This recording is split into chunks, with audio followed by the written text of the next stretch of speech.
Jadi ibarat orang itu kalau yang paling masyhur dalam cerita-cerita orang sufi, ada orang sudah masuk surga karena tidak pernah dosa sama sekali.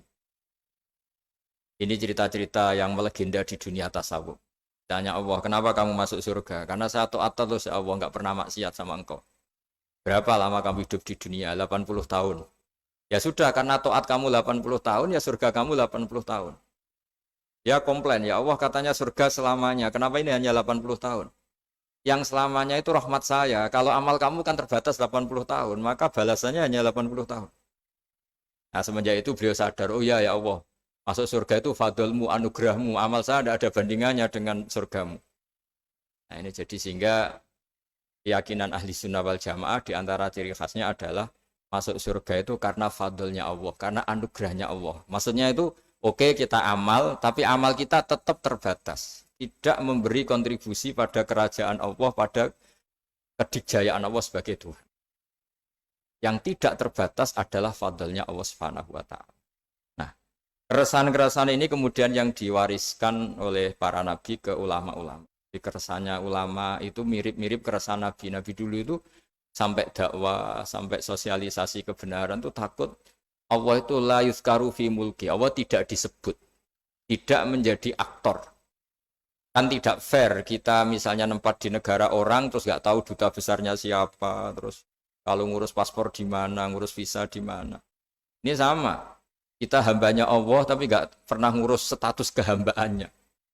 Harusnya kita ngurus status kehambaan kita dengan sholat, berarti kehambaan kita hidup. Dengan baca tasbih berarti kehambaan kita hidup. Makanya dalam sebuah ayat disebutkan masuk surga itu gampang, yang susah itu kamu masuk status kehambaan itu. Makanya disebut ya aja Tuhan nafsul mutmainnah irji'i ila rabbiki radiyatan mardiyah. Pertama apa? Fadkhuli fi ibadi. Kamu harus masuk status sebagai hambaku dulu. Baru wadkhuli jannati, baru kamu masuk surga.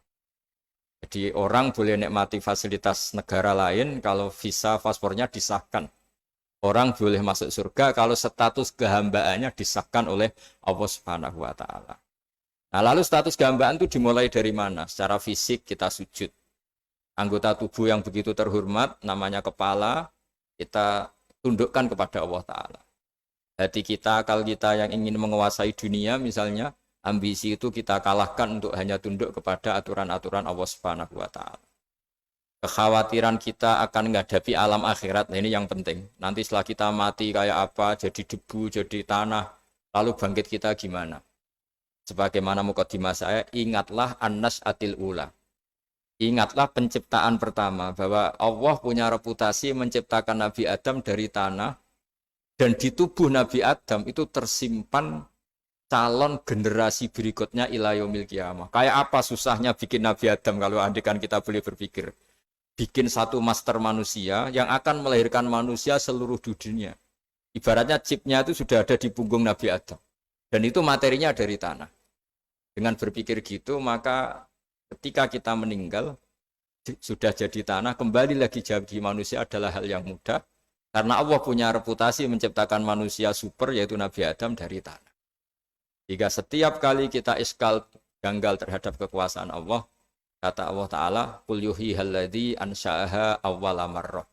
Kalau kamu janggal terhadap kemampuan saya, kemampuan kami menghidupkan tulang belulang yang sudah rapuh, sudah hancur, maka ingatlah reputasi saya